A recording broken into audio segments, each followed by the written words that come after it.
শিশুদের ক্যান্সারের আগেই 5টি লক্ষণ দেখা যায়। এই লক্ষণগুলো দেখা মাত্রই সাবধান হয়ে যান, ভুলেও এড়িয়ে যাবেন না, তাহলেই সর্বনাশ।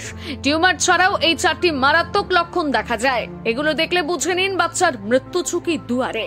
ক্যান্সার শুধু বড়দের হয় না, ছোটদেরও হয়। বিশ্ব স্বাস্থ্য সংস্থার রিপোর্ট অনুযায়ী প্রতি বছর বিশ্বে অন্তত 3 লাখ শিশু ক্যান্সারে আক্রান্ত হয়। এদের মধ্যে 80% শিশুকে চিকিৎসার মাধ্যমে সারিয়ে তোলা সম্ভব, আর বাকি শিশুরা ক্যান্সার শনাক্ত করতে দেরি হওয়ার কারণে মারা যায়। চিকিৎসকেরা জানাচ্ছেন ছোটদের ক্যান্সার তাড়াতাড়ি ধরা পড়লে চিকিৎসা করে সারিয়ে তোলা যায়, কিন্তু বেশিরভাগ ক্ষেত্রে শিশুদের ক্যান্সার অবহেলার কারণে বেড়ে যায়। দেখা যায় 4-5 জন চিকিৎসকের কাছে ঘুরে শেষ পর্যন্ত শিশু ক্যান্সার বিশেষজ্ঞের কাছে যান বেশিরভাগ অভিভাবক। আবার এমনও হয় অনেক অভিভাবক শিশু যে ক্যান্সারে আক্রান্ত সেটাই ধরতে পারেন না। আজকের প্রতিবেদনে দেখুন শিশুদের ক্যান্সারের 5টি লক্ষণ। ক্ষত শুকোতে দেরি হওয়া।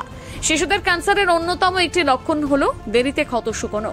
সাধারণত ক্ষত শুকোতে যত সময় লাগে, শিশুদের ক্যান্সার হলে সেই ক্ষত সারাতে অনেক বেশি সময় লাগে। 2. অস্বাভাবিকভাবে ওজন কমে যাওয়া। ক্যান্সার আক্রান্ত শিশুর ওজন কারণ ছাড়াই কমতে শুরু করে। শিশু নিয়মিত খাওয়া দাওয়া করলেও ওজন বাড়ে না। 3. চোখের মণি সাদা হয়ে যাওয়া। শিশুদের ক্যান্সার হল অথবা ক্যান্সার হওয়ার আগে চোখের মণি সাদা হয়ে যাওয়ার প্রবণতা দেখা যায়। এটি শিশুদের ক্যান্সার হওয়ার একটি লক্ষণ। 4. ঘন ঘন জ্বর আসতে থাকে শিশুদের। 5. টিউমারের মতন মাংসপিণ্ড বা চাকা হওয়া। শিশুদের কিডনি ক্যান্সারের ক্ষেত্রে এই লক্ষণটি সবথেকে বেশি দেখা যায়।